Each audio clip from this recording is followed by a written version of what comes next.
नमस्कार, बहुत स्वागत है आप सभी का खबर दिन भर में और आपके साथ मैं हूं पुनीत मिश्रा। चलिए खबरों की करेंगे शुरुआत और सबसे पहले एक बड़ी खबर की करेंगे बात। दमोह से इस वक्त की बड़ी खबर आपको बता रहे हैं। आधारशिला संस्थान के छात्रावासों पर छापा मारा गया है। आधारशिला संस्थान से मिले धर्मांतरण के सबूत, बच्चों की संख्या में भी हेराफेरी पाई गई है और मामले को लेकर एफआईआर करा दी गई है। 10 लोगों के खिलाफ ये एफआईआर हुई है।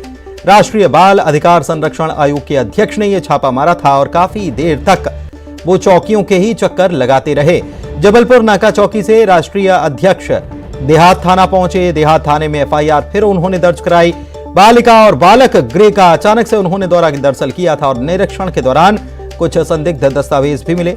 संस्थान में मौजूद कर्मचारियों को भी वे फटकार लगाते नजर आए। तो ये बड़ी खबर दमोह से आपको बता रहे हैं और हैरान कर देने वाला मामला, क्योंकि रायसेन में भी सामने आया है धर्म परिवर्तन कराने का मामला। और अब ये दमोह से खबर इसी से जुड़ी इसी प्रकार की खबर सामने आ रही है। धर्मेश पांडे हमारे दमोह संवाददाता फोन लाइन पर जुड़े हुए हैं। उनसे बात करते हैं कि पूरा वाकया हुआ क्या है, घटनाक्रम हुआ क्या है, क्यों नाराजगी जताते नजर आए अध्यक्ष, पूरा समझते हैं। धर्मेश, क्या जानकारी आपके पास? जी पुनीत, मैं बता दूं ये पूरा का पूरा मामला जो है धर्मांतरण से जुड़ा हुआ है।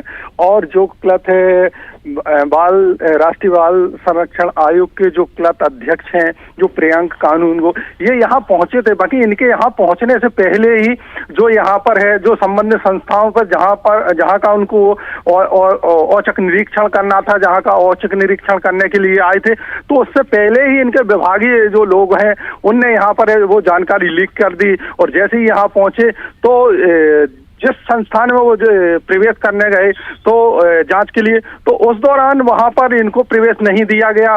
फिर जब पुलिस बल का सहयोग लिया गया, उसकी बड़ी मुश्किल के बाद में इनको उसमें प्रवेश दिया गया और तब जाकर के जो इनकी जांच कार्रवाई है वो आगे बढ़ी।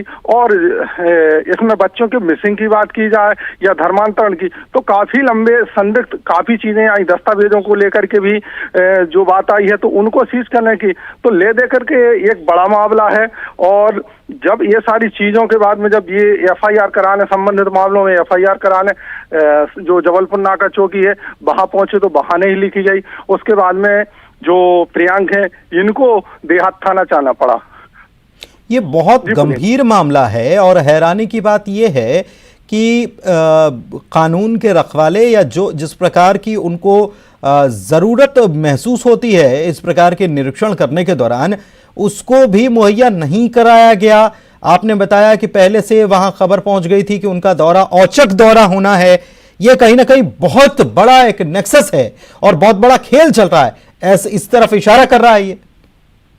जी बिल्कुल पुनीत, मैं बता दूं ये जो मामला है पूरा का पूरा सिस्टम इसमें कहीं ना कहीं इन्वॉल्व है। और सीधे सीधे उनने अपने बयान में यही कहा है कि जो यहाँ का जो सिस्टम है या ऊपर से बात की जाए तो कहीं ना कहीं इसमें इन्वॉल्वेशन है। और यहाँ पर जो जब यहाँ प्रियंक पहुंचे तो जो प्रशासनिक स्तर पर उनको सहयोग होना चाहिए तो वो यहाँ पर सहयोग नहीं मिला और बड़ी खिन्नता दिखी। और सार्वजनिक रूप से जो ये उनने अपने लास्ट में बयान में बात कही और जब कार्रवाई कर रहे थे तो उस दौरान तो ये लंबा खेल चल रहा है। और कहीं ना कहीं ये रायसेन से जुड़ा हुआ भी मामला सीधा सीधा नजर आ रहा है। बहुत शुक्रिया आपका इस बड़ी जानकारी के लिए। धर्मेश बता रहे हैं कि कहीं कोई जो सहयोग मिलना चाहिए, कानून की मदद जो मिलनी चाहिए वो नहीं मिली। प्रियंक कानून को जो है वो अचानक दौरा करने के लिए गए थे और यहां पर उनको चौकी चौकी चक्कर काटने पड़े। राष्ट्रीय बाल अधिकार संरक्षण आयोग के ये अध्यक्ष हैं और एफआईआर तक कराने के लिए उन्हें परेशान होना पड़ा। उन्होंने अपना बयान भी इसको लेकर दर्ज कराया है और उन्होंने बताया है कि कैसे पूरा गड़बड़ झाला चल रहा था। और सबसे बड़ी बात यह कि रायसेन में मामला सामने आया, वो मामला भी इन्होंने ही पकड़ा। और अब यह मामला जो है दमोह से सामने आया, जहां पर आधारशिला संस्थान के छात्रावासों पर जब वो कार्रवाई करने गए तो उनको प्रवेश ही नहीं दिया गया। इसके बाद जब उन्होंने यहां वहां बात की, तब जाकर जब प्रवेश मिला तो पता चला कि पहले ही यहां पर खबर कर दी गई थी। इसके अलावा छात्रावासों पर जब छापा पड़ा तो यहां संस्थान से धर्मांतरण के सबूत पाए गए।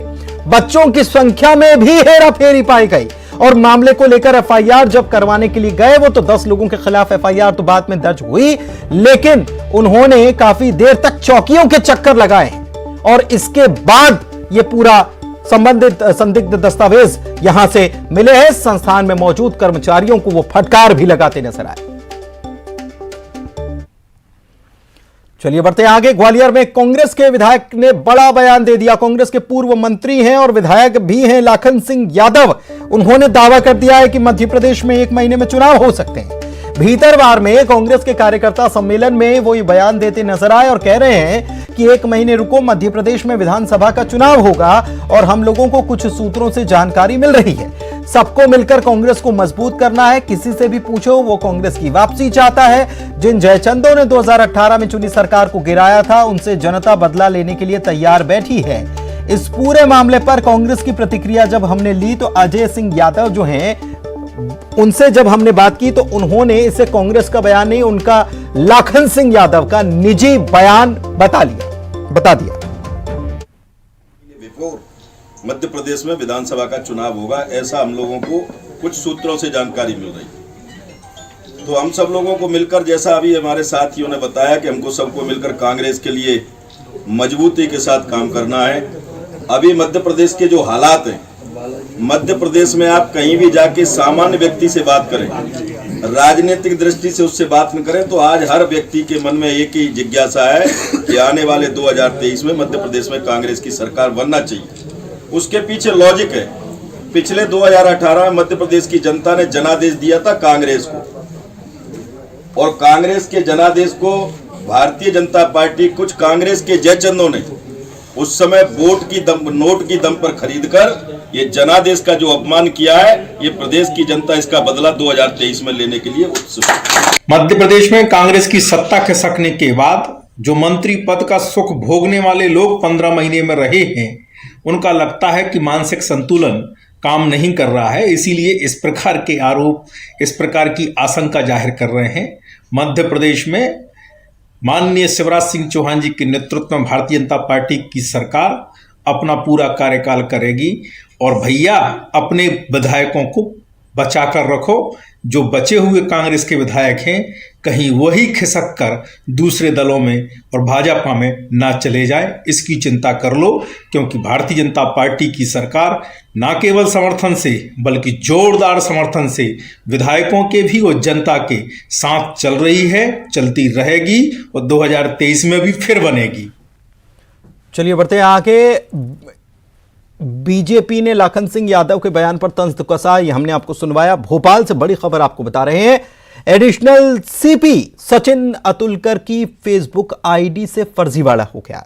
फेसबुक बैंस अड्डा पर सामान बेचने का विज्ञापन हुआ है। मंजीत नाम के ठग ने आईपीएस के फैंस अड्डा में विज्ञापन दे दिया और मंजीत सिंह ने खुद को सीआईएसएफ का ऑफिसर बताया। लिखा है कि urgently transfer to other state.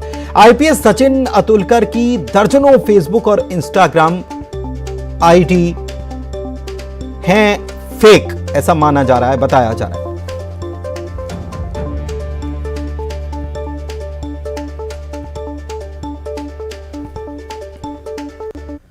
Bhopal से बड़ी खबर बता रहे हैं। इस वक्त की बड़ी खबर, न्यूज 18 की खबर का बड़ा असर हुआ। नगर निगम ने फूल मालाओं का टेंडर निरस्त कर दिया है। न्यूज 18 ने इस खबर को दरअसल प्रमुखता से दिखाया था कि कैसे करोड़ों रुपए का टेंडर जारी कर दिया गया फूल मालाओं के लिए। भोपाल में मेयर ने अब इस टेंडर को निरस्त कर दिया है। मीडिया में टेंडर को लेकर सुर्खियां बन गई थी और हर तरफ हो रही थी किरकिरी, बुरी तरह से किरकिरी हो रही थी कि करोड़ों रुपए फूल मालाओं के लिए टेंडर कैसे जारी कर रहे हैं आप। इसको लेकर सवाल उठे थे कई प्रकार से और न्यूज 18 ने इस खबर को प्रमुखता से दिखाया था, जिसके बाद अब किरकिरी होती देख इसे निरस्त कर दिया गया। जाहिर सी बात है कि अगर किरकिरी नहीं होती तो इसे निरस्त भी नहीं किया जाता, लेकिन कहीं ना कहीं इस पर सवाल उठ रहे थे और गंभीर सवाल थे कि ये कहीं ना कहीं पैसे की जो है वो पैसा पानी की तरह बहाया जा रहा है, बेकार की चीजों में पैसा बहाया जा रहा है। इसको लेकर भी सवाल उठे थे। जितेंद्र हमारे संवाददाता हमारे साथ फोन लाइन पर जुड़े हुए, उनसे बात करते हैं। जितेंद्र, सवाल खड़े हो रहे थे इस टेंडर को लेकर और किरकिरी होती देख इसे वापस निरस्त कर दिया गया, ये मान लें? बिल्कुल पुनीत, अगर बात करें तो ये न्यूज़ 18 की खबर का बड़ा असर हुआ है, क्योंकि जनता से जुड़ी हुई जन सरोकार की एक बड़ी खबर है जिस पर अब मुहर लग चुकी है। और ये जो कह सकते हैं कि 125 करोड़ का जो एक बड़ा सा टेंडर था जो फूल मालाओं को लेकर जारी किया गया था नगर निगम के द्वारा, जिसमें फूल मालाओं पर खर्च होने थे। हालांकि इस खबर पर जब प्रमुखता से दिखाया गया उसके बाद भोपाल मेयर मालती राय ने इस पूरे टेंडर को निरस्त करने के आदेश दे दिए हैं और कह सकते हैं अब ये पैसा फिजूल खर्ची की भेंट चढ़ने से बच जाएगा। लेकिन निरस्त करने के बाद आगे क्या, क्यों ये टेंडर जारी किया गया था, सवाल तो ये भी उठता है। देखिए पुनीत, हर साल जो महापुरुष होते हैं जिनकी प्रतिमा भोपाल में लगी रहती हैं और या फिर जो नेता आते हैं उनके आवभगत या सत्कार के लिए इस तरह से ये बजट बनाया जाता था कि उन्हें माला तुरंत ना खरीदना पड़े। जो एक फ्लोरिस्ट होते हैं उनको ये टेंडर दे दिया जाता है, जिसके चलते पर बड़े पैमाने पर सबसे बड़ी बात यह कि इतने करोड़ों का पैसा उसमें बर्बाद किया जाता है, क्योंकि फूल मालाओं के लिए कोई दूसरा विकल्प भी ढूंढा जा सकता है, सूत की माला जिसे यूज किया जा सके, दूसरे ऑप्शन होते हैं क्योंकि फूल बिल्कुल नहीं। लेकिन सवाल यह है कि इतना लंबा चौड़ा खर्चा जब किया जा रहा था तब सवाल नहीं उठे, अब जब किरकिरी हो रही है तब इसे निरस्त कर दिया गया। चलिए, बहुत शुक्रिया आपका जितेंद्र इस तमाम जानकारी के लिए। और इंदौर से मिनी मुंबई से बड़ी खबर, जहां पर युवक युवती की पिटाई की गई है। विजयनगर थाना इलाके का यह पूरा मामला है जहां पर यह पिटाई की गई है और युवक युवती की पिटाई का वीडियो भी जो है वो वायरल हो रहा है। बताया यह जा रहा है कि यह वीडियो शनिवार की देर रात का है। तस्वीरें भी आपको दिखाते हैं इस वायरल वीडियो की कि कैसे मारपीट की जा रही है युवक और युवती के साथ।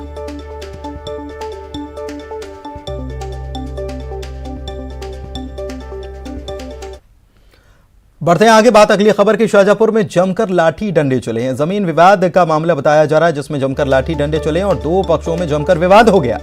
रास्ते को लेकर यह विवाद हुआ था, कुछ लोगों को इसमें मामूली चोटें जरूर आई हैं। कोतवाली पुलिस मामले की जांच कर रही है।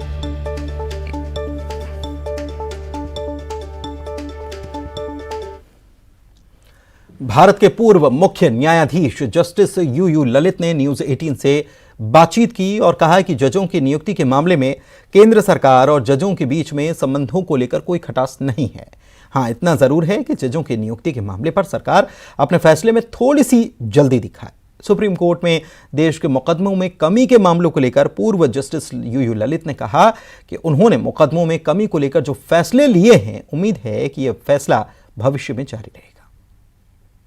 हमारे साथ हैं सर। पहला सवाल ये कि जो रजिस्ट्री में आपने सिस्टम किया, उस सिस्टम से जो वकीलों की लॉबी थी वो बहुत खुश थी। एक महाराष्ट्र के वकील आए, उन्होंने कहा कि 3 साल के बाद हम दोबारा सुप्रीम कोर्ट आए क्योंकि हमारा केस लिस्ट हुआ है। इस पर क्या कहेंगे? अच्छा ही हुआ ना, लोगों की प्रतिक्रिया अच्छी ही है, तो देयरफॉर व्हाटएवर वी डिसाइडेड उसका परिणाम, उसका जो फलस्वरूप है अच्छा ही हुआ। लोगों के केस लगने लगे, स्पीड से लगने लगे और जो कई मामले जो बिल्कुल बंद दबे पड़े हुए थे वो मामले भी उभर के आए सामने। सो देयरफॉर ये सारी जो चीज़ें हैं सबके लिए, सिस्टम के लिए अच्छी ही रही है। सर, कोलेजियम को लेकर एक सवाल है कि सरकार और जजों के बीच में कोलेजियम को लेकर हमेशा खटास रही है। जब चीफ जस्टिस आपने भी कई रिकमेंडेशन किए, क्या लगता है आने वाले समय में ये खटास मिटेगी? वैसे पहले तो ये खटास वगैरह कुछ है ही नहीं है, करेक्ट। एक तौर होता है, एक तरीका होता है जो आप एक कॉलेजियम के सिस्टम से जो आप रिकमेंडेशन करते हो, वो जो रिकमेंडेशंस है गवर्नमेंट को भी अपनी तरफ से उन रिकमेंडेशंस को पूरा परखने का एक अधिकार है, एक हक है। हाँ, कि वो हक या अधिकार जो भी है उसका इस्तेमाल या वो जो हक है वो एक छोटे से पीरियड में ख़त्म होना चाहिए। आपकी तरफ से वो पीरियड में वो कार्य प्रणाली ख़त्म होनी चाहिए। इतना ही एक यानी संशोधन या आइडिया उसमें होनी चाहिए। सर, लाइव स्ट्रीमिंग जो फिलहाल कोर्ट्स में शुरुआत की गई है, उस पर जिस प्रकार से कमेंट्स किए जाते हैं, ऐसे में लगता है कि सोशल मीडिया को लेकर एक नई गाइडलाइन होनी चाहिए, एक कठोर कानून आना चाहिए। ऐसा है ना, लाइव स्ट्रीमिंग में होता क्या है कि जो केस चल रही है, जैसे वकील साहब आर्ग्यू करते हैं या कोई जज के उस पे ऊपर जो सवाल होते हैं, एक आप ये समझ के चलते हो कि court is temple of justice where it must be accessible to everyone. जो आदमी टेम्पल में बैठना चाहता है उसको तो आप एक्सेस दे देते हो। लाइव स्ट्रीमिंग से आप सिर्फ क्या करते हो, you are not going by the physical boundaries of the courtroom, you are making yourself available to be seen, to be heard by everybody concern. So उसमें अगर लोग करते हैं कमेंट्स, तो जहाँ तक के वो comments good for the institution, can encourage people, we should welcome those comments. ठीक है, बहुत बहुत शुक्रिया हमसे बात करने के लिए। कैमरामैन जगदीश उप्रेती के साथ सुशील पांडे, न्यूज़ 18 दिल्ली। रायपुर से बड़ी खबर, कल सीएम भूपेश बघेल कई कार्यक्रम में शामिल होने वाले हैं। अग्रसेन धाम में आयोजित एनएसयूआई के उदय शिविर कार्यक्रम में शामिल होंगे। पंडित दीनदयाल उपाध्याय सभागार में बाल समारोह का आयोजन होने जा रहा है, जिसमें वो शामिल होने वाले हैं। इसके अलावा भिलाई के राधिका नगर में राजीव भवन के भूमि पूजन कार्यक्रम में वे शामिल होंगे। इसके साथ ही खुर्सीपार स्टेडियम में आयोजित भिलाई ओलंपिक खेल महोत्सव में वो शिरकत करेंगे। नेहरू का भारत.com वेबसाइट का भी उनके हाथों शुभारंभ होना है। रायपुर से इस वक्त की बड़ी खबर, कल फिर से कांग्रेस चुनाव समिति की बैठक होने वाली। सुबह 11:30 बजे इसका वक्त तय किया गया है। भानु प्रतापपुर उपचुनाव को लेकर यह बैठक रखी गई है। राजीव भवन में यह बैठक होगी, जिसमें मुख्यमंत्री, पीसीसी चीफ के साथ ही प्रभारी महामंत्री मौजूद रहने वाले हैं और माना यह जा रहा है कि उम्मीदवार के नाम पर मुहर लग सकती है।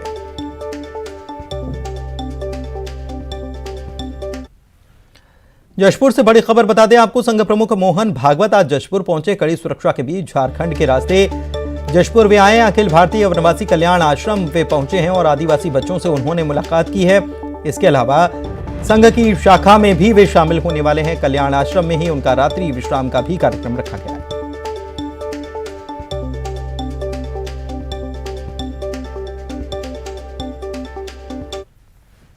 वहीं बता दें कि जशपुर में ही बीजेपी के कद्दावर नेता स्वर्गीय दिलीप सिंह जूदेव की आदमकद प्रतिमा का अनावरण भी उनके द्वारा किया जाएगा। 14 नवंबर यानी कि कल उनके द्वारा यह अनावरण होना है, संघ चालक की तरफ से, संघ प्रमुख की तरफ से। इसके अलावा इसकी तैयारियां आज पूरी की गई हैं। अनावरण को लेकर कांग्रेस ने बीजेपी पर जूदेव की उपेक्षा, उनके नाम पर राजनीति के आरोप लगाए हैं। भाजपा सिरे से खारिज कर रही है।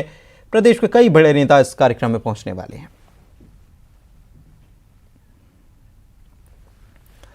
छत्तीसगढ़ में नक्सलियों पर सांसद रंजीत रंजन के बयान पर सियासत तेज है। बीजेपी कह रही है कि भानु प्रतापपुर चुनाव में इसे मुद्दा बनाया जाएगा, लेकिन दूसरी तरफ कांग्रेस की तरफ से कहा गया है कि विपक्ष के पास कोई मुद्दे ही नहीं है।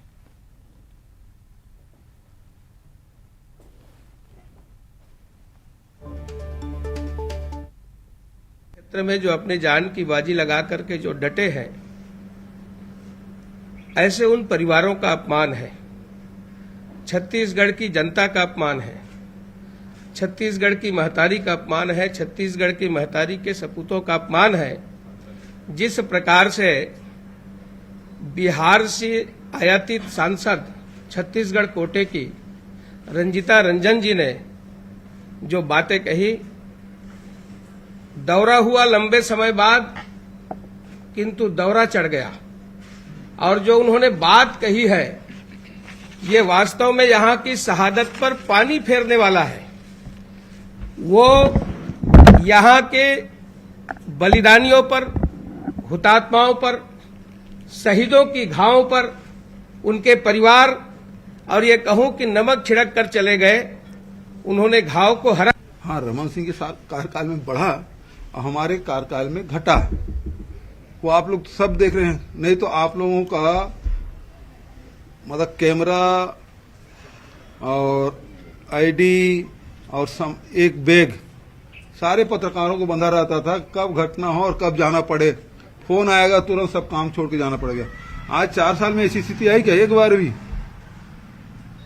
इसका मतलब यह है कि नक्सलवाद पीछे हटा। जो हमारी रणनीति है वो कारगर रही है और नक्सलवाद को पीछे धकेलने में हम सफल रहे हैं, और यही है जो नक्सलवाद को खत्म करेगा। हमारी जो नीति है, अभी तक फायदा नहीं हुआ है।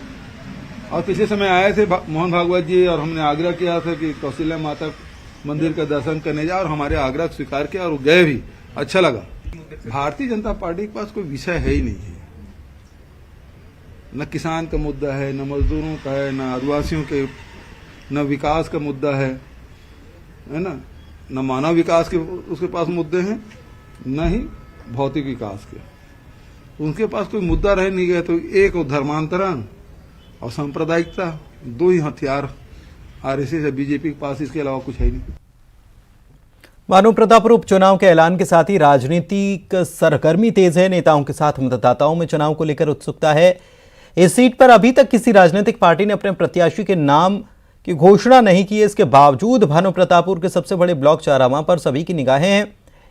इस ब्लॉक में तकरीबन 98 गांव 104 बूथ हैं, जिनमें 1,02,000 से ज्यादा मतदाता हैं, जिस वजह से जीत का पूरा समीकरण चारामा के मतदाताओं पर टिका है। सीएम भूपेश बघेल इस क्षेत्र का लगभग 5 बार दौरा कर करोड़ों की सौगात दे चुके हैं। हालांकि कांग्रेस का गढ़ माने जाने वाले चारामा क्षेत्र में भी बीजेपी की नजर है। बीजेपी यहां अपनी पकड़ मजबूत कर जीत हासिल करने की कोशिश करती नजर आएगी।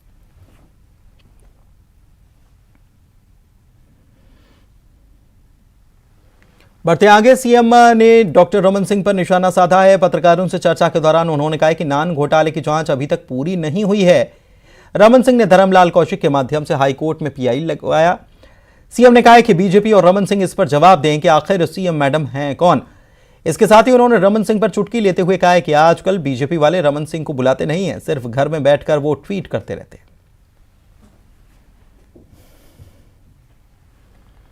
छत्तीसगढ़ के मुख्यमंत्री भूपेश बघेल अब दादा बनने जा रहे हैं। ये जानकारी उन्होंने सोशल मीडिया अकाउंट से खुद साझा की है। उनके बेटे चैतन्य की शादी इसी साल फरवरी में हुई थी। सीएम ने सोशल मीडिया पर लिखा है कि दादा बनने का सुख मिलने जा रहा है। बिलासपुर में कांग्रेस विधायक का अनोखा अंदाज देखने को मिला। शैलेश पांडे छुरी में धार करते हुए नजर आए, जिसका वीडियो सोशल मीडिया पर वायरल हो रहा है।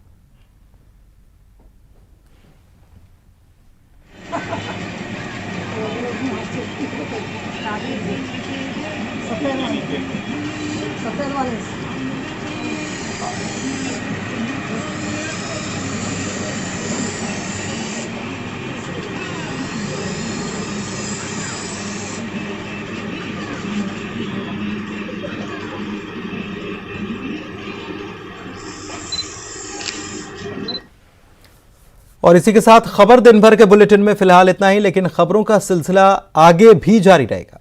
बने रहिए।